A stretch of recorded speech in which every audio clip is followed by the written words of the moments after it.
जी, अस्सलाम वालेकुम। उम्मीद है कि आप तमाम दोस्त खैरियत से होंगे और आज का दिन भी ट्रेडिंग के हवाले से अच्छा गुज़रा होगा। माशाल्लाह से आज मार्केट ने 600 पॉइंट्स का इज़ाफ़ा किया और कुछ ख़बरें बहुत अच्छी थी मार्केट के लिए। एक ख़बर जो सबसे अच्छी ख़बर थी वो ये थी कि इस वक़्त जो 3 बड़ी जमातें हैं जिसमें पीटीआई है, नून लीग है और पीपल्स पार्टी है। तो पीपल्स पार्टी और नून लीग जो है वो किसी हद तक जो है वो उनका आपस में मुआहिदा होता हुआ नज़र आ रहा है और ख़बरें भी मुस्बत हैं और उसकी एक वजह भी है कि अगर ये दोनों आपस में मिलकर कोई काम नहीं करेंगे तो ज़ाहिर-सी बात है कि हुकूमत नहीं बन पाएगी और इन दोनों पार्टीज़ में से किसी की भी ये ख्वाहिश नहीं होगी कि पाकिस्तान जो है वो री-इलेक्शन की तरफ जाए या हमारी जो है वो गवर्नमेंट अगर हम नहीं बनाएँ तो फिर बाकी लोग अगर मिलकर बना लेंगे तो हमारे लिए मसाइल होंगे। तो कुछ ले-दे के इनको आपस में काम करना पड़ेगा। लेकिन ये जो खबरें आ रही हैं कि शायद इनका मुआहिदा नहीं होगा, ये हो जाएगा इंशाअल्लाह और मार्केट में इसकी जो समझ लीजिए खुशबू जो है वो थोड़ी-थोड़ी सी आनी शुरू हुई है। तो उम्मीद हमें ये करनी चाहिए कि इस हफ्ते में इंशाअल्लाह ये मामला जो है ये पाया तकमील तक पहुँच जाएगा। इससे ज़्यादा मामलात लेट नहीं किए जा सकते। रमज़ान की आमद से पहले-पहले इंशाअल्लाह फ़ॉर्मेशन ऑफ गवर्नमेंट जो है ये मुकम्मल हो जाएगा मामला और उसके बाद फिर आईएमएफ की जो है वो तैयारी शुरू हो जाएगी। एक तो ये बहुत अच्छी खबर थी। दूसरा ये था कि ओजीडीसी की तरफ से डिस्कवरीज़ बहुत अच्छी हैं सिंध के अंदर और 2 जो है वो इससे फ़ायदे होंगे। एक तो ये है कि अगर हमारा जो इम्पोर्ट का बिल है, उसके हवाले से ये खबरें आ रही हैं कि जी पाकिस्तान की पेट्रोलियम मसनूआत की जो इम्पोर्ट है वो थोड़ी कम हुई हैं। देखिए 2 चीज़ें होती हैं, अगर तो आपकी डोमेस्टिक प्रोडक्शन बढ़ी है और इम्पोर्ट कम हुई है, तो ये दोनों पॉज़िटिविटी की तरफ जाती हैं, कि ज़ाहिर-सी बात है हमारा ज़र-ए-मुबादला बचेगा, हमारे रुपए के ऊपर प्रेशर कम होगा, हमारी जो डोमेस्टिक सप्लाई है ऑयल और गैस दोनों की वो बढ़ेगी, तो हमारी कंपनीज़ का प्रॉफ़िट भी इंक्रीज़ करेगा, हमारे डॉलर्स भी बचेंगे और हमारी इम्पोर्ट के हवाले से जो मामलात है वो भी बेहतर होंगे। तो दोनों सूरतों में ये पॉज़िटिविटी है। लेकिन अगर फ़र्ज़ कीजिए कि हमारी डोमेस्टिक प्रोडक्शन नहीं बढ़ती, लेकिन इम्पोर्ट भी कम हो जाती है, तो वो नेगेटिव न्यूज़ होती है। तो इस हवाले से आप इसको ज़रूर देखिएगा क्योंकि बाज़ जगहों पर जो खबर है, वो सिर्फ़ ये है कि जी इम्पोर्ट्स जो हैं वो कम हुई हैं, तो वो तो नेगेटिव खबर है। लेकिन अगर आप बाकी ज़राए से इसको वेरीफ़ाई करें तो फिर आपको पता चलता है कि हमारी डोमेस्टिक प्रोडक्शन बढ़ी है, इससे भी फ़र्क पड़ेगा। तो ये भी एक पॉज़िटिव न्यूज़ है और इसका इम्पैक्ट जो है वो बहरहाल आज हमारे ऑयल एंड गैस सेक्टर ने लिया और ओजीडीसी एक मर्तबा फिर अपर कैप हुआ। अब उम्मीद है कि जिन लोगों ने ओजीडीसी जो है वो थोड़ा-सा सोच समझ कर जो है वो रखने के लिए खरीदा होगा, वो परेशान नहीं होंगे और अब एकदम से इसमें जंप लगाने की या इसमें से निकलने की कोशिश नहीं करेंगे, थोड़ा इंतज़ार करें। ठीक हो जाएगा सारा सिलसिला। पैनिक होंगे अगर आपने ट्रेडिंग की बुनियाद पर काम करना है तो स्टॉप लॉस के साथ करें। लेकिन अगर आपने शेयर खरीद रखे हैं तो इंतज़ार करें थोड़ा-सा। ये सिलसिला इंशाल्लाह बेहतर हो जाएगा। अभी तो जो डिस्कवरीज़ आई हैं वो कम हैं। जैसे ही गवर्नमेंट फ़ॉर्मेशन हो जाएगी उसके बाद डिस्कवरीज़ मज़ीद आएँगी। क्योंकि ज़ाहिर-सी बात है उन्होंने भी तो अपनी परफ़ॉर्मेंस शो करनी है अगले 2-3 महीने के अंदर। अ, हम जो भी कहें जहाँ पे यहाँ पर 1-2 बातें जो हैं वो ऐड करते चलें फिर हम आगे चलते हैं। हम जो भी कहें कि गुज़िश्ता दौरे हुकूमत में ये हुआ, वो हुआ, कुछ भी नहीं हुआ। लेकिन जो एक्सप्लोरेशन के हवाले से जो ब्लॉक्स जो थे वो बहुत ज़्यादा माड़ी को भी दिए गए और दीगर कंपनीज़ को भी दिए गए कि ज़्यादा से ज़्यादा एक्सप्लोरेशन की जाए। क्योंकि मसला जो है वो एलएनजी की प्राइसेज़ का है। जब से यूक्रेन की वॉर हुई है, सारी एलएनजी जो है वो चूँकि पहले जो गैस आती थी यूरोप को वो आती थी रशिया से। रशिया का जब उन्होंने पाइप जो है वो वाल्व बंद किया तो उसके बाद उनको एलएनजी उठानी पड़ी।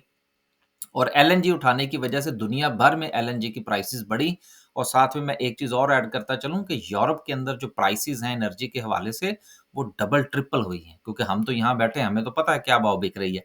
तो इसलिए हमारी लोकल गैस है जिस वक़्त वो बढ़ेगी तो इंशाल्लाह प्राइसेस भी थोड़ा कंट्रोल करने में फ़ायदा होगा। आने वाले दिनों में जिस नई गवर्नमेंट आएगी कुछ ना कुछ देगी। आगे चलते हैं और अगली जो है वो पीआईए के हवाले से खबर है कि तेज़ियाँ जारी हैं और जो मुकम्मल तौर पर ये कोशिश की जा रही है कि नया जो वज़ीर-ए-आज़म है, उसके हलफ़ उठाने से पहले-पहले पीआईए किसी को डब्बे में बंद करके दे दी जाए। तो अब देखते हैं कि ये सिलसिला कहाँ तक पहुँचता है। चूँकि ये बहुत ज़्यादा स्पेकुलेटिव है और इसमें आने वाले दिनों में मसाइल भी पैदा हो सकते हैं। लेकिन इटसेल्फ शेयर के हवाले से बहुत अच्छी न्यूज़ है कि अगर तो ये मामला जो है इससे पहले-पहले पाया तकमील तक पहुँच जाता है नई गवर्नमेंट बनने से, तो यकीनन पीआईए का शेयर जो है वो मज़ीद बेहतर परफ़ॉर्म कर सकता है। लेकिन अगर किसी ने सो मोटो ले लिया या कोई अदालतें चढ़ गया तो फिर कुछ नहीं कहा जा सकता। आगे चलते हैं जी और मज़ीद देखते हैं कि 600 पॉइंट्स के इज़ाफ़े के साथ आज सर्किट ब्रेकर की क्या पोज़ीशन रही। 3 कंपनीज़ जो हैं वो अपर कैप हैं, इससे पहले मुझे वो भी नज़र आ रही थी, ओजीडीसी भी नज़र आ रही थी, लेकिन शायद हो सकता है कि बाद में कुछ डाटा इधर-उधर हो गया हो क्योंकि लास्ट में जो किसी ने हो सकता है बेचे हों कुछ शेयर्स और वो लॉक से निकल गया हो। लेकिन बहरहाल उसके बाद जो है वो लोअर कैप की बात करें तो 1, 2, 3, 4, 5 कंपनीज़ हैं लेकिन काबिल-ज़िक्र कोई नहीं है, किसी के हवाले से कुछ परेशान होने की बात नज़र नहीं आ रही। आगे चलते हैं सेक्टर वाइज़ बात करें कि आज किस सेक्टर ने क्या परफ़ॉर्मेंस दी तो अगेन हमारा सबसे ज़्यादा जो था वो ऑयल एंड गैस की तरफ से परफ़ॉर्मेंस आई, दूसरा पावर जनरेशन। पावर जनरेशन में कुछ जो है वो रिज़ल्ट्स का सीज़न भी जो है वो सर पर खड़ा है। उसकी वजह से भी पॉज़िटिविटी थी। देन सीमेंट सेक्टर में थोड़ी परफ़ॉर्मेंस देखने को मिली। सीमेंट सेक्टर में अगर हम देखें थोड़ा-सा कि किस सेक्टर ने क्या सिचुएशन जो है वो बनाई आज, तो अगर हम अ, सीमेंट सेक्टर की बात करें, थोड़ा-सा ज़रा इसको देख लेते हैं। तो इसमें यहाँ पर देखने की बजाय मेरा ख़्याल है हम इसको इधर देख लेते हैं, थोड़ा-सा जल्दी हो जाएगा काम। सीमेंट सेक्टर की परफ़ॉर्मेंस देखना थोड़ा ज़रूरी थी कि इसने आज कैसा परफ़ॉर्म किया है। सीमेंट सेक्टर में आज सबसे ज़्यादा परफ़ॉर्मेंस जो है वो डीसीएल की रही, इसकी तरफ को जाने की कोई ख़ास ज़रूरत नहीं है। देन अटक सीमेंट ने परफ़ॉर्मेंस दी, बहुत अच्छी परफ़ॉर्मेंस थी आज। देखने में अटक सीमेंट जो था वो नीचे गया लेकिन उसके बाद उसने रिकवर किया। लकी में भी परफ़ॉर्मेंस देखने को मिली। ओवरऑल सीमेंट सेक्टर ने अच्छी परफ़ॉर्मेंस दी है। उसकी वजह ये है कि आने वाले दिनों में अगर हमारे मामला थोड़े से भी बेहतर होते हैं, तो इस हुकूमत को रोते-धोते कुछ काम करना पड़ेगा। सीमेंट की कंज़प्शन बढ़ेगी, अगर हम डैम्स के हवाले से अगर पैसा थोड़ा-सा इश्यू करते हैं, देन अगेन और जिस वक़्त अगर डैम की बात कर दें, मैं तो सिर्फ़ एक चीज़ ऐड करता चलूँ, तो एफसीसीएल को मत भूलिएगा।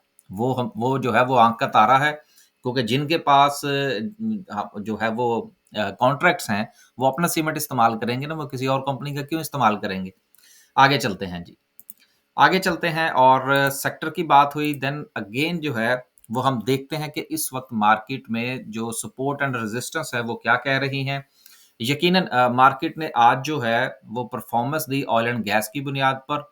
जहाँ से मार्केट ने रिकवरी ली थी 59,000 के लेवल से उसके करीब-करीब मार्केट जो थी वो आज रुकी। लेकिन अगर ये कहा जाए कि क्या यहाँ से मार्केट जो है उसका ट्रेंड बदल गया है तो शायद मेरा ख़्याल है अभी कबल-अज़-वक़्त होगा। अगर जो हमारी गवर्नमेंट फ़ॉर्मेशन है वो थोड़ा-सा मज़ीद पॉज़िटिविटी की तरफ जाती हैं और जो इलेक्शन के हवाले से जो हलकों के रिज़ल्ट्स रोकने का सिलसिला है, अगर ये थम जाता है तो मार्केट के यहाँ से रीबाउंड करने के चांसेज़ हैं। लेकिन अगर ये सिलसिला तवालत पकड़ता है, तो ये आज की तेज़ी भी शायद जो है वो मार्केट को बचा नहीं पाएगी, एक बात। दूसरी बात ये है कि अगर हम बात ये करें कि हमारा इस वक़्त जो वॉल्यूम है, वो क्या है? तो आज का वॉल्यूम भी एक समझ लीजिए लो वॉल्यूम था, एवरेज वॉल्यूम नहीं कहा जा सकता इसको, बहुत कम वॉल्यूम था। कल की निस्बत जो गुज़िश्ता अगर हमारे 4 से 5 सेशंस हैं, अगर हम उनका जायज़ा लें तो सबसे कम वॉल्यूम आज का वॉल्यूम था। यानी कि माँ सवाए लोगों का इंटरेस्ट जो है वो ऑयल एंड गैस के बाकी मार्केट में इंटरेस्ट को ख़ास नज़र नहीं आया। हर मेरी तरह हर बंदे की जो नज़र है, वो गवर्नमेंट की फ़ॉर्मेशन पर है। गवर्नमेंट फॉर्मेट होगी तो इंशाल्लाह मार्केट जो है वो आपको एक मर्तबा फिर हाई दिखाएगी। लेकिन अगर गवर्नमेंट फॉर्म नहीं होती, ना तो होने वाली बात को नहीं थोड़ा-सा डिले होती है, तो फिर मसाइल का सामना हो सकता है। अब ऐसी सूरत में क्या किया जाए?